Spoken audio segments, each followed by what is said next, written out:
பழமையான காலத்தில் முருகுண்டு முனிவர் மற்றும் அவருடைய மனைவி சிவனை மனமாற வேண்டி ஒரு பிள்ளையை பெற்றுக்கொள்ள ஆசைப்பட்டார்கள்.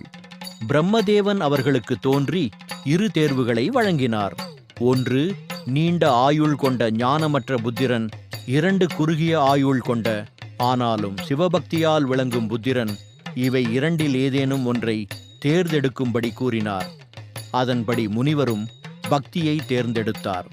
அந்த தேர்வின் பின் பிறந்தான் மார்க்கண்டேயன்.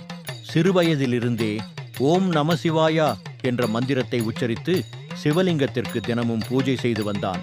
அவன் உயிரின் மூச்செல்லாம் சிவபக்தி மட்டுமே. ஆனால் அந்த பக்தனின் ஆயுள் காலம் 16 வயது மட்டுமே.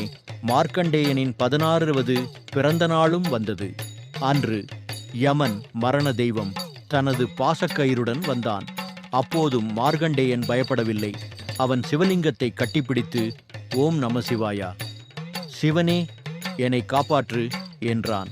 யமன் தனது பாசக்கயிற்றை வீசினார். அந்த கயிறு சிவலிங்கத்தை தொட்டதும் அற்புதம் நிகழ்ந்தது. சிவபெருமான் லிங்கத்திலிருந்து வெளிப்பட்டு தோன்றினார். கண்களில் கோபம், கையில் திரிசூலம். அவர் ஆர்ப்பரித்து கூறினார், என் பக்தனின் உயிரை எடுக்க நினைக்கிறாயா யமனே என்று கூறியபடியே சிவன் திரிசூலத்தால் யமனை தாக்கினார். யமன் வீழ்ந்தான். உலகம் நிலை தொலைத்தது. பின்பு தேவர்கள் வந்து சிவனை வேண்டினார்கள்.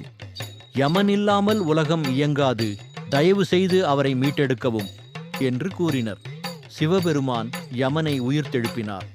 ஆனால் ஒரு மாபெரும் வரம் வழங்கினார். மார்க்கண்டேயன், நீ இப்போது மரணமற்றவன். உன் பக்தியால் நீயே காலத்தை கடந்தவன். மார்க்கண்டேயன் என்றும் 16 வயது சிறுவனாகவே பக்தியில் வாழ்ந்தார்.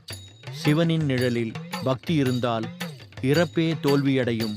ஓம் நமசிவாயா.